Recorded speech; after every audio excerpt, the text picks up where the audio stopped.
मो ना अनिता खरा जड़े महिला जनसुरक्षा मंचर सक्रिय कर्मी। आज आमर जिला स्तरीय प्रेस मीट उद्देश्य होची आमर जो साधारण निर्वाचन एवं चली 2024 आथिरे आमर उद्देश्य होची प्रत्येक गाँव में स्थानीय समस्या रही जोटा कि जल समस्या हो, स्वास्थ्य, शिक्षा महिला मान समस्या ये भाव में बहुत समस्या अच्छी। तेणु से समस्या को आम चिंता करमर जो एवं 3टा पार्टी अच्छा कांग्रेस बीजेपी बीजेडी तो से माने जिते आमको भोट मांगे गाँव को आसुँच कथार कहते कि मु जितला परे सब करदेवी से आम गाँव में जाकि मीटिंग कलु माँ मान नहीं कि प्रकृत में आम चिंता करवा जो मैंने भोट मांगे को आसवे से आम गोटे सम्मति पत्र एवं पीपल मैनिफेस्टो उपरे गोटे आम बाहर कलु लेखा है गाँव स्थानीय समस्या को नहीं से माँ मान को आम बुझेलु आपण मान गाँव में जो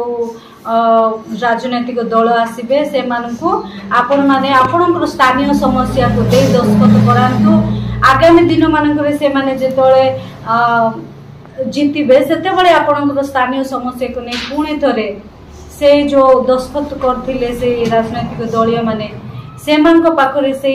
सम्मति पत्र नहीं कि जीवे। तेणु मु बहुत खुशी कि आमे जो आज को 2 वर्ष है नंदाहांडी रे काम चलची पूर्व माँ मैंने एतेटा माने एम्पावरमेंट नथिले किंतु वर्तमान आमर महिला जनसुरक्षा मंच रे से माने मिसी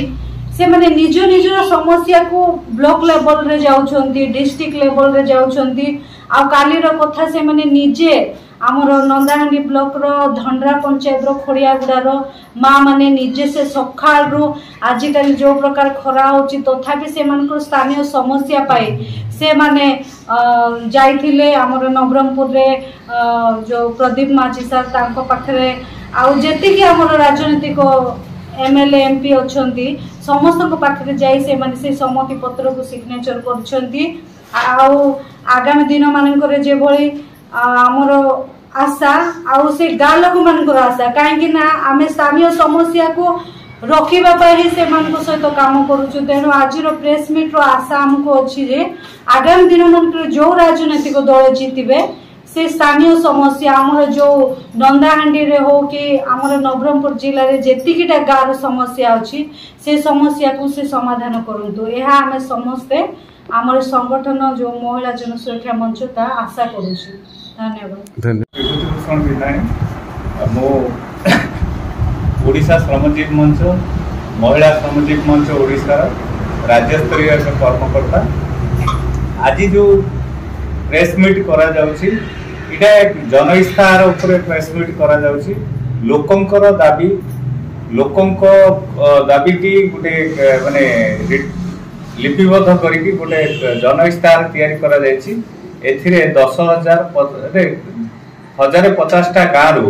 लोकंकर समस्या को लेकिन एकत्रित कराई 19टी विभाग विभक्त करके आउ यही दाबी समूह को आम आपण मानक माध्यम जो अच्छी प्रशासन अच्छी जो इलेक्शन आसी जो इलेक्शन रे छिड़ा होती जो कैंडिडेट माने से कैंडिडेट मानक पाखरे पहुंचे कि से मानकर जो अच्छी प्रशासन अच्छी प्रशासन द्वारा किभली यही सब समस्यार समाधान हो पार एवं सेमाने तांकर मैनिफेस्टो रे विभिन्न राजनैतिक दल मैनिफेस्टो रे स्थान देइचंती किछि जिंस आउ किछि जिंस रहिछि जोटा कि होछि से मैनिफेस्टो रे स्थान दबा कथा देई कि किमिति लोकंकर उपकार हो पार लोकंकर समस्यार समाधान हो पार 17टी जिल्ला रे आमे वर्तमान 10,500 गाँव रे काम करूछु तेणु सेथिरु 10% हिसाब रे आमे नेइथिलु 1,050टा गाँ 17टी जिल्ला रु 1,050टा गाँव रे एई प्रोसेस को आमे लोक मानक द्वारा सेमानकर असुविधा को मीटिंग माध्यम रे सेमाने प्रकाश करथिले एवं ताकू लिपिबद्ध करके आमे एई जन इस्ताहार तैयारी करू। नवरंगपुर जिला हिसाब रे आमे प्रथम एठी एई जो डिस्ट्रिक्ट संगठन अछि महिला जनकल्याण संगठन सेथिरे आमे एइभଳି 4टा जिल्ला रे केवल कृषि भित्तिक कार्यक्रम करूछु। कृषि भित्तिक कार्यक्रम रे गत वर्ष आमे एइठी 49,000 चाषी द्वितीय फसल पंजीकृत करथिलु। सेथिरु पाखापाखि 36,000 चाषी की सरकार तरफ द्वितीय फसल मुग बिरी एवं नाचना बिहन जोगे दिया से चाष करिकी माने लाभान भल लाभान होती। मुग क्षेत्र में 10 एकर पिछा 10,000 रु 12,000 एवं बिरी रे 8,000 रु 9,000 टका पर्यंत लाभान होती। यही जिस को आखि आगे रखिकी आमे जो जन इस्ताहार रे कृषि को गोटे मुख्य आधार हिसाब से नहींचु। आपाई जो जो समस्या सब कहते से जलसेचन आवश्यकता अच्छी, मागणा विहन आवश्यकता अच्छी, चाष प्रणाली आवश्यकता अच्छी, आधुनिकीकरण जो चाष होउची वर्तमान आउ से रासायनिक पदार्थ को न जाइकी जो पारंपरिक हिसाब से चाष करमिति प्रसार प्रसार करा जाय परिबो, ट्रेडिंग दिया जाय परिबो, चाषी मानक सहित केमिति होउची चाषी मानक बुझेकी से माने केमिति निज चाष रे इंप्लीमेंट करिकी सेथि लाभवान हेबे ए विषय रे आमे लक्ष्य रखिछु। आउ जदि आमे कहबा जो पॉलिटिकल पार्टी मानकर इस्ताहार रहिछि से बीजेपी रो हो, बीजेडी रो हो एवं कांग्रेस रो हो, ये तीनटी इस्ताहार को आमे मध्ये अध्ययन करिछु जोथरे की द्वितीय फसल विषय रे द्वितीय फसल पई लेखा है द्वितीय फसल को प्रमोशन करियो, किंतु चाषी मानकु जो फ्री बिहन जो द्वितीय फसल पाई डाली जातीय फसल हो, तैलबीज जातीय फसल हो, द्वितीय फसल पाई मागणा बिहन जोगेबार कौनसी ये इस्ताहार रे उल्लेख होई नहीं। तेणु आमे सरकार पाखरे दाबी जणाउछु जो चाषी भाई माने एठी होची अल्प जमी रे चाष करके निजर परिवार पोषण करूछथि, द्वितीय फसल पाई से मानकु मागणा रे बिहन जोगई दिया जाऊ एवं चाष केमिति चाष प्रणाली एवं चाषी को मोटिवेशन दायित्व ए संगठन जिला रे थिबा ए संगठन दायित्व नबो। सर ये गोटे प्रश्न होची प्रत्येक चाष को सर मुख्य होची सर पानी जदि चाषी जदि पानी पाई परिबे नाही तो चाष केमि करे सर एटा गोटे पानी समस्या आमे जो द्वितीय फसल कथा कहूछु द्वितीय फसल सरकारनकर गोटे योजना अछि जोटा कि राइस फैलो मैनेजमेंट जो माने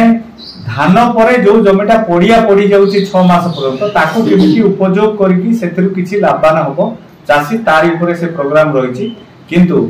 ये जो पानी कथा कहते एटा अन्य जो फसल अच्छे आपनकर मका कहतु, आखु कहतु, पनीपरिया कहतु एथिरे पानी अधिक दरकार। किंतु ये जो तैलबीज जातीय फसल एवं डाली जातीय फसल जेतेबेले धान पाची आसुथबो अक्टोबर 15 रु अक्टोबर 30 भितर जदि बिलरे सेमति बुणी दिया जाए एवं बुणी देकी चाषी एथिरे माने जो 3 मास परे 90 दिन भितर मार्च फास्ट रे से अमल करके बिकुची जोठी की गोटे एकर पिछा हमें जो स्टडी करिचु एबे एठी पाखापाखि हमें 2000 चाषी कर होची स्टडी करितलु से द्वितीय फसल रो 2000 चाषी कर स्टडी करचु सेथिरु मुगरे 10,000 रु 12,000 एवं बिरीरु 8,000 रु 9,000 पर्यंत लाभवान भी। ओपनली जदि आमे देखिबा मक्का चाष मक्का के ऊपर बहुत लोक डिपेंड करछंती आउ गोटे बड़ अचीवमेंट जदि आमे देखिबा कहबा ताले आमे नंदाहांडी ब्लॉक रे बहुत चाषी थिले जो माने कि मक्का चाष करूछंती बहुत पूरा जमी रे मक्का चाष करथले, किंतु